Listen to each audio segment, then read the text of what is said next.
Things aren't looking good for Kansas City Chiefs, so we're going to be going through that and 3 other stories in today's video. So make sure to like this video, and if you want more Kansas City Chiefs news content like this, make sure to subscribe to the channel by hitting that red button down below. The first story is Kansas City Chiefs' biggest problem as they lose ground in AFC with loss to Packers. Patrick Mahomes and the Kansas City Chiefs still can't seem to put together a strong performance on both sides of the ball. The defending Super Bowl champions suddenly look vulnerable as they've fallen behind 3 other teams in the race for the AFC's top playoff seed. The Chiefs started slowly for a second straight week and lost 27-19 to the Green Bay Packers on Sunday night for their 3rd defeat in 5 games. Kansas City fell a game behind Baltimore and Miami and a half game behind Jacksonville, which hosts Cincinnati on Monday night in the race for the AFC's best record and lone first-round bye. Obviously, we're not where we want to be at, but I feel like we're close, said Mahomes, who went 21 of 33 for 210 yards with a touchdown and an interception. We're playing a lot of good football teams really well, winning some of those games, losing some of those games. We're kind of in the go zone now where we've got to try to get it going through this stretch, and all we can do is learn from this game and be focused on another challenge this next week coming to Arrowhead.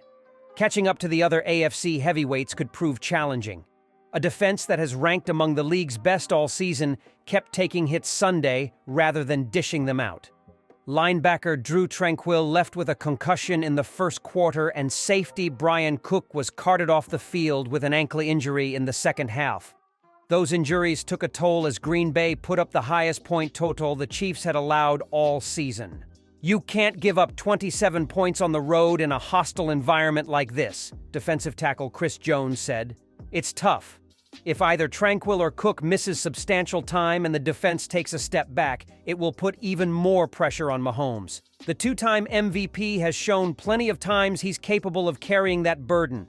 That was evident last week when the Chiefs rallied from an early 14-0 deficit to win 31-17 at Las Vegas. But after Kansas City gave up touchdowns on 3 of Green Bay's first 4 possessions, Mahomes couldn't bring the Chiefs all the way back. He threw an interception in the 4th quarter with Kansas City trailing by 5 that set up a field goal for the Packers.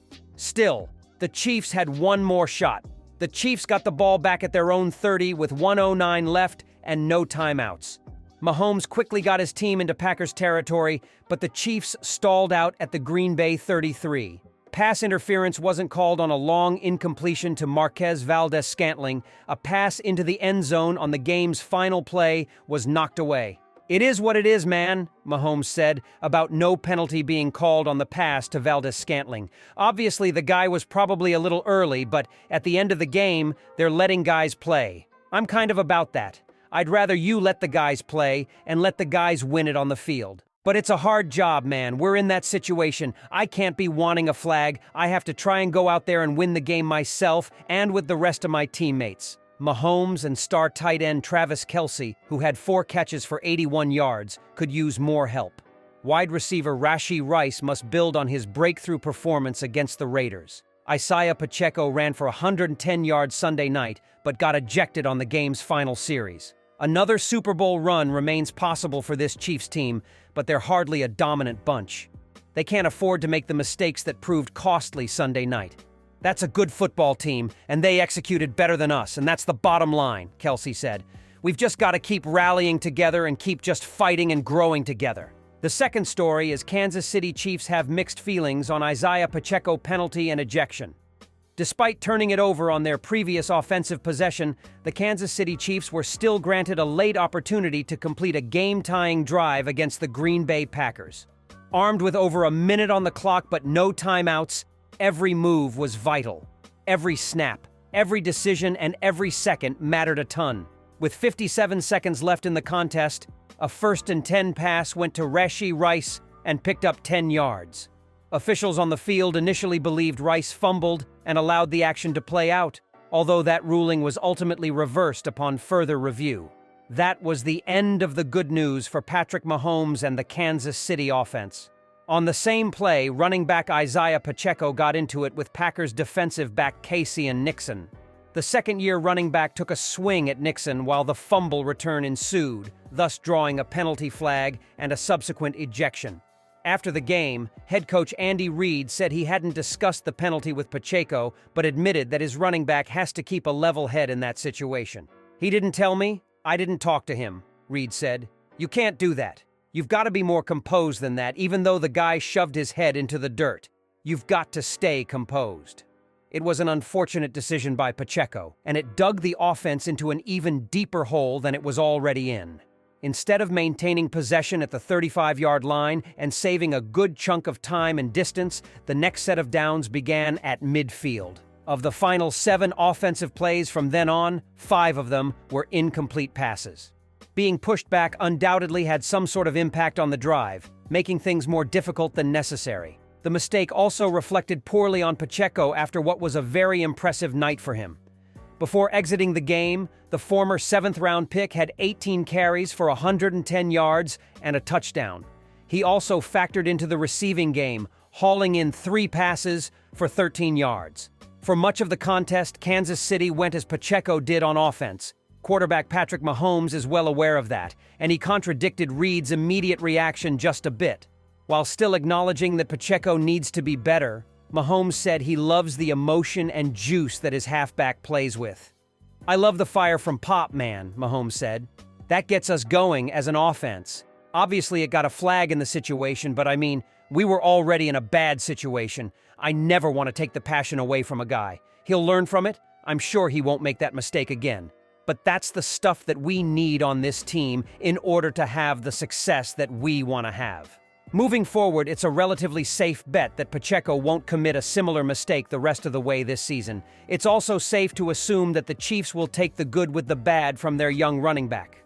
Countless other plays in the game impacted the outcome, so this specific one didn't directly lead to the loss. At the end of the day, Kansas City has to play a more cohesive and consistent brand of football to beat good teams. Losing yardage and players surely doesn't help. Pacheco knows that.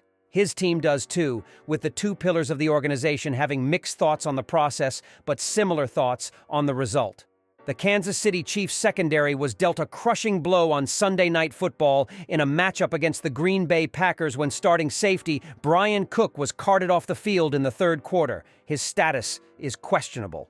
Cook suffered a lower body injury on what seemed to be a routine play on Green Bay's first drive of the second half.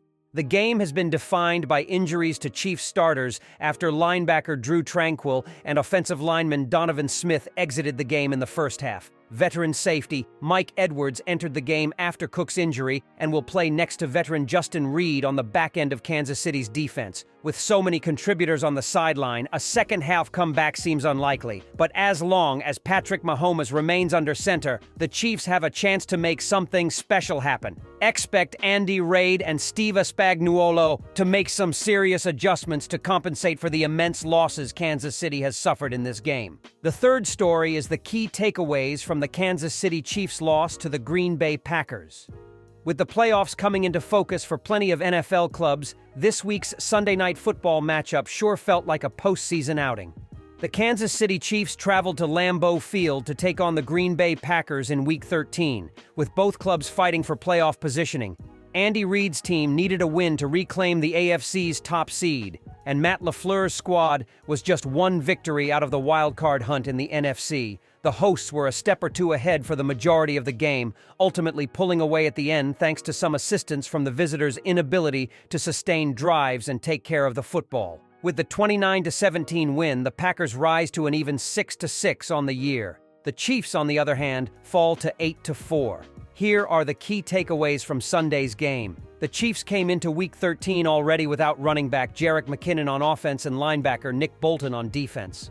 While the team's running back depth wasn't necessarily put to the test, its capacity in the linebacker room certainly was. When Drew Tranquill went down in the first quarter and had to go into concussion protocol, the absence of Bolton was emphasized even more. Without their top 2 linebackers on the field, the Chiefs were forced to roll with Jack Cochran as the Mike player at the position. That transition was a bumpy one in the first half. On top of that, left tackle Donovan Smith was in and out of the lineup in the opening 2 frames and struggled when on the field. The result was inconsistency on both sides and Kansas City being behind the proverbial 8 ball to start the game. The team struggled to adjust and persevere on the fly. That's without even mentioning second-half ailments. One of the most common themes of the Chiefs' 2023 season has been the team playing a sloppy brand of football. Whether it be drop passes, poor decision-making, turnovers, red zone struggles, or other mental mistakes, Kansas City has stumbled over itself at seemingly every turn in multiple games. While some of those elements weren't factors in the first half on Sunday, drives were hard to come by. Capitalizing with touchdowns was a necessity, yet the Chiefs had to take field goals instead. In their first red zone possession, Patrick Mahomes was sacked on 2 of 3 plays with a 2nd and 14 run call sandwiched in between it.